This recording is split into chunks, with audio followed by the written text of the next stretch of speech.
are in Tokyo in Japan and you take any active European or American sport to Japan and they go raving bananas about it. This is the final round of the Chesterfield Masters of Motocross, and we're going to take this week, tickling your palate so to speak, we're going to be just taking a look behind the scenes. 12 million inhabitants, total madhouse, but look, it's quite quiet outside the stadium here. The riders in the hotel treated to a wonderful breakfast, and they get a chance to catch up. Jeff Stanton there, Jeff Ward, two of the Americans. On the left there is the Motocross Commission of the FIM, and Ricky Johnson there as well with his wife, who's pregnant incidentally. Just thought I'd throw that one in. John van der Berg, big favourite over here. He's from Holland, and of course this event has been dominated by Jean-Michel Bale, the Americans, and Stefan Everts and whatever, so it's good to see John van der Berg in there. Here they are on the coach, and a chance to relax before they get out there and go for it. Now, of course, there's Stefan Everts there. Of course, they're all riding 250cc machines. The machines haven't been shipped over here. The factories have produced them. And when they come out here, they're going to be introduced to their mechanics, their numbers. They're going to be given their machines, and they're going to do some test riding. And it should be interesting to see. Larry Ward's there. He's second in the standings at the moment. That's Ron Machine in the yellow there. US champion, fully US champion. So today I just ride with no number? FIM, Fédération Internationale de Motocross. And everything written up in Japanese and in English as well, which is lucky, isn't it? Tyre manufacturers here providing the good service, of course, and here they're meeting their teams now. Suzuki. Checking out the various shock absorbers and suspension requirements. John van der Berg playing with his machine there, and having a look at this lovely old antique Kawasaki motocross. Just after the war that was in action. Kawasaki here.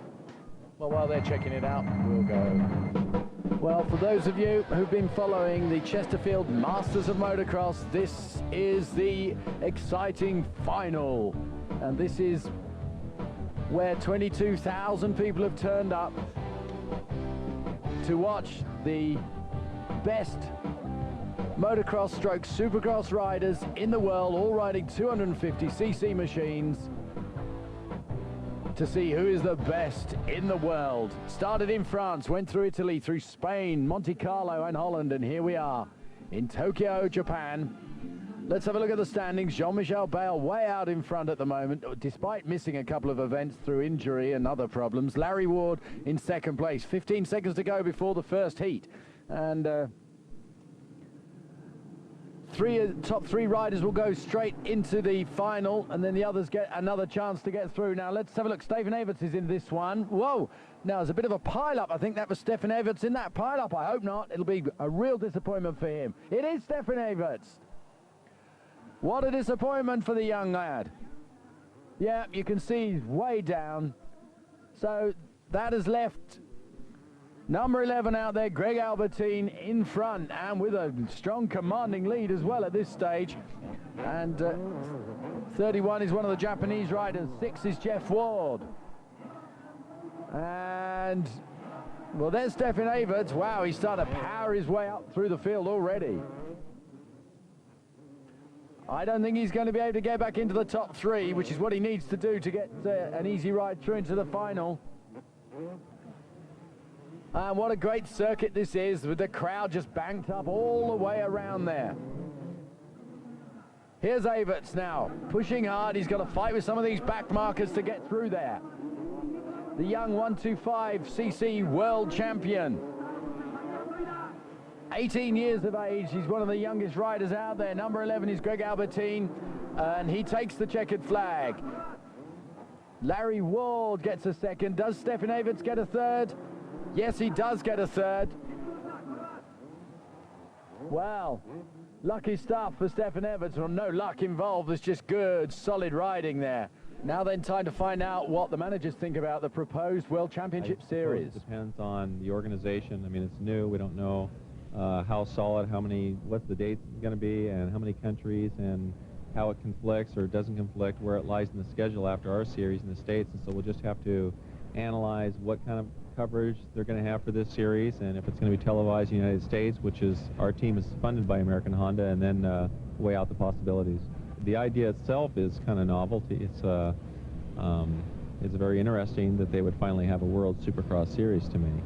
I think the only difficulty is, on top of everything we're already doing in the United States, it would be, there's already 35, 36 races, and to do 6 or 7 more, it's just going to be difficult to work into our schedule. And like I say, we'll just have to weigh out how much exposure and publicity the series is going to get.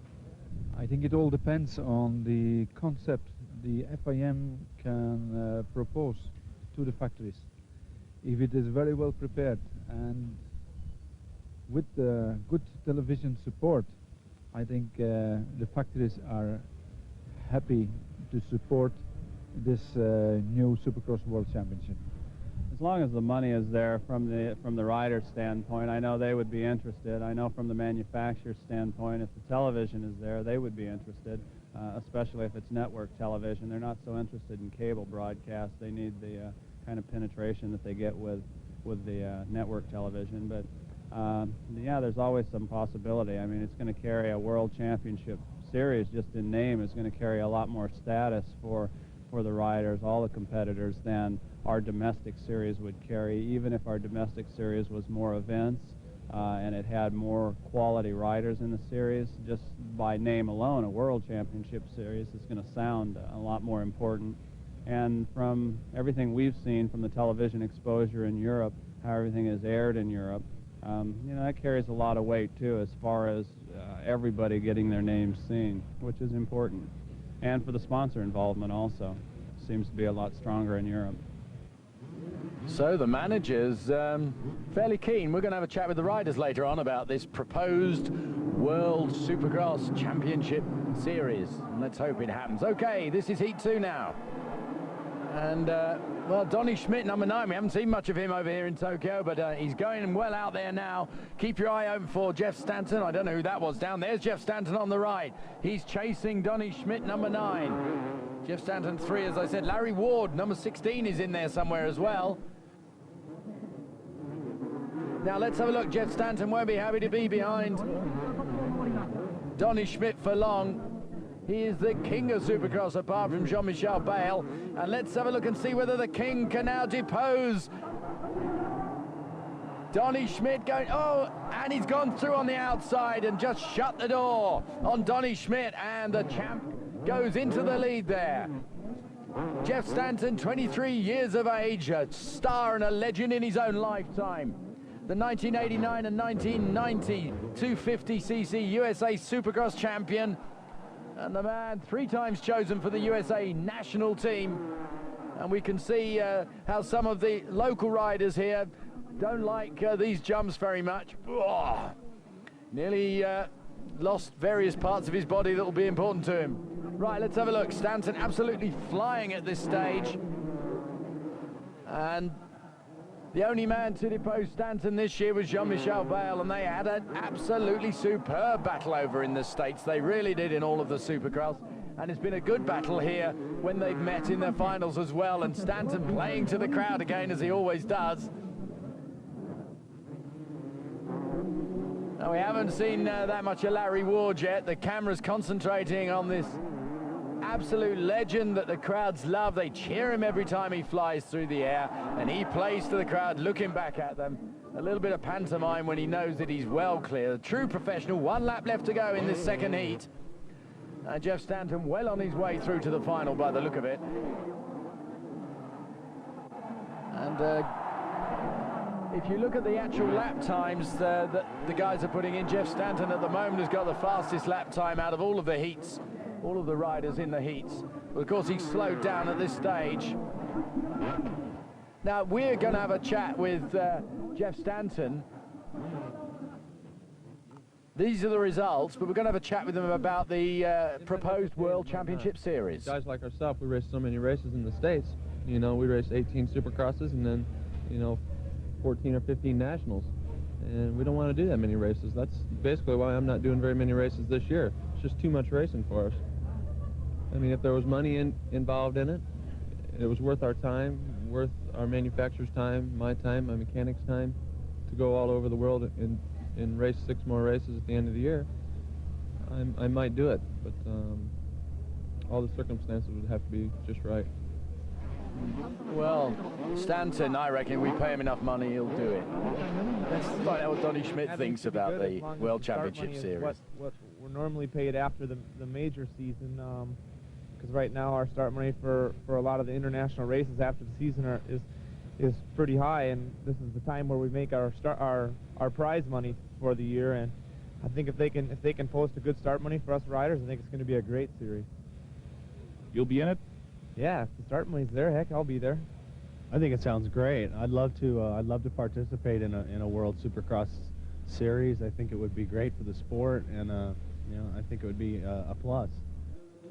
So, apart from Jeff Stanton, the riders are keen for this proposed World Championship Supercross Series. It would certainly be exciting. Right, heat number 3. Now then, Jean-Michel Bayle is in here somewhere. 14 is Jon van der Berg from Holland, and she's our lovely little start judge. Right, here they go, and the crowd are going to go mad here in this third heat. Top 3 riders going straight through into the final. A brilliant start by Jon van der Berg there. Way out of trouble, but let's have a look at the start here. Well, it's almost a false start. I don't know whether that was a jump start. I don't know whether he'll be disqualified or not, but anyway, he's right out there and in to the lead. Number 10 is Mike LaRocco. And Mike LaRocco's just taken him there. Number 7 is Mickey Diamond. We haven't seen much of him. Where is Jean-Michel Bayle? He's on the right-hand side of your picture there.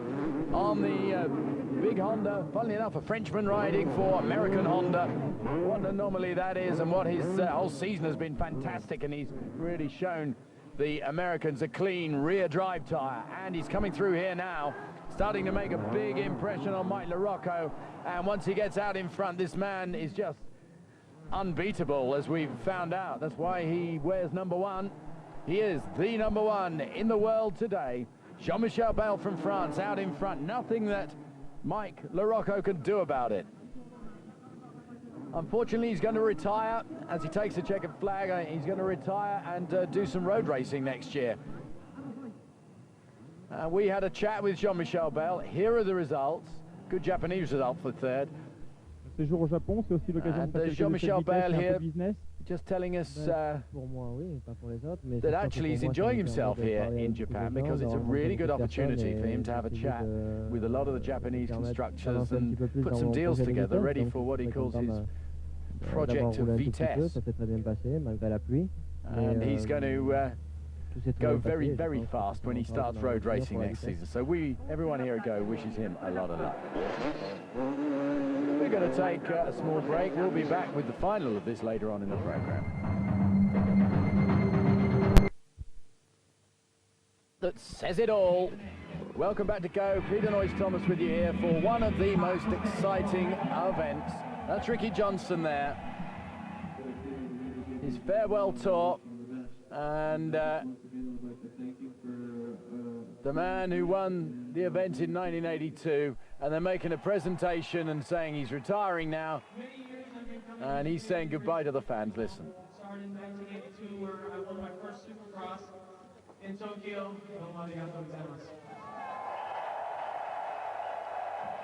And the crowd responding to that little bit of Japanese popular guy. But this is the big event. This is the final.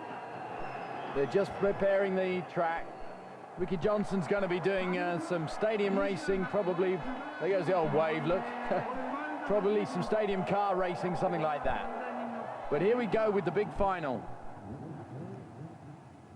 And they're all there, all the names we were looking for the whole of the Chesterfield Masters of Motocross that's taken us through France, Italy, Spain, Monaco, Holland, and now in Japan. They're the names like Jean-Michel Bayle, Stefan Everts, Donny Schmidt, Jeff Stanton, Jeff Ward, and Jon van der Berg. It's a brilliant start there. Jeff Ward in second as they come round to that first corner, and Jon van der Berg is in the lead at this moment. The crowd are going absolutely bananas here. Mike Kudrowski's up there as well. Jeff Stanton, number 3. Jean-Michel Bayle, a total disaster. He's come together. And, well, it doesn't matter. Jeff Ward out in front, being overtaken by Jeff Stanton now. Stanton in the lead of this final of the Masters of Motocross. And he's pulling ahead. It looks like Jeff Stanton is in absolutely superb form. Oh, Mickey Diamond is out of it. But out front, that's where the excitement is happening. And look at these guys. Jean-Michel Bell is eating the rest of the field after his crash. You are now about to see this Frenchman in his final season of Supercross and Motocross powering around here. Look at this.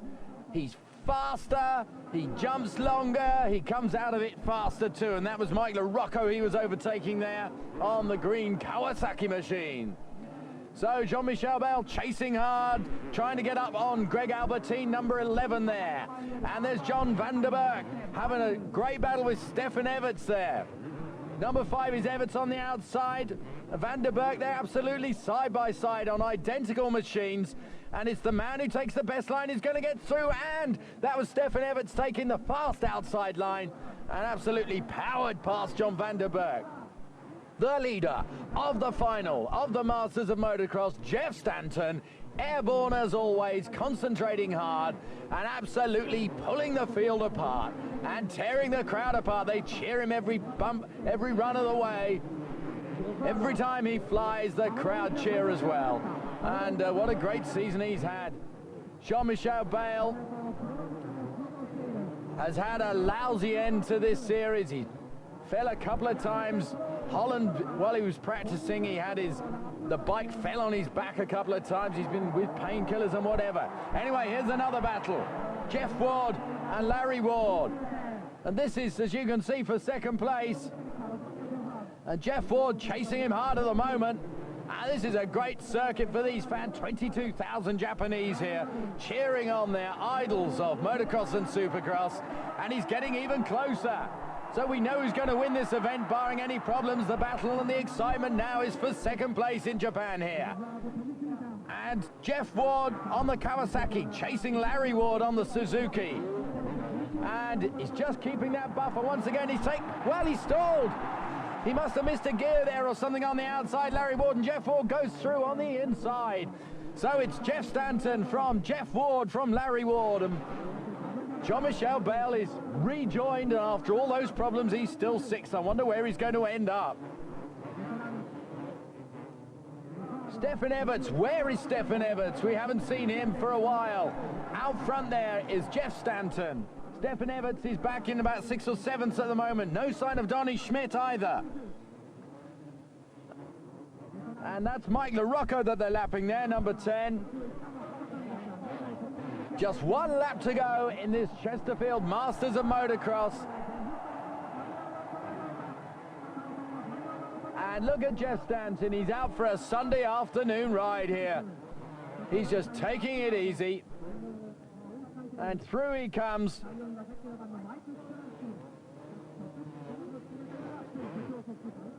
He's just taking it easy round here. He'll do a couple of big jumps for the crowd, that's for sure. And you can hear them cheering him on now. Well, it's a very subdued Jeff Stanton, isn't it? Maybe this last time he'll put in a couple of big ones. There you go. That's the Jeff Stanton trademark. He takes the checkered flag. Great for him, great for the crowd, and another great jump. Jeff Ward hangs on to second position. Larry Ward has virtually given up back there, but he manages a third position. And a great jump from Jeff Ward. Let's have a look at it one more time. Okay, both legs off. And there goes Jean-Michel Bale. Well, a disappointing end. He is the master of motocross. He is the championship series winner. But look at them coming over this jump. He wins the series, but Jeff Stanton is the winner here. So let's have a look. Jean-Michel Bale managed 5th in the end. That's not too bad after all of those problems, eh? And for those of you wondering what happened to Stefan Everts, he was 6th in the end. So look at the crowd. They just are so fantastic here. So let's have a look at the Masters of Motocross for 1991. Jean-Michel Bale winning with 42 points to... So that's the end of the Masters of Motocross, and let's look forward hopefully to a World Championship Series of Supercross next year. That would be absolutely fantastic.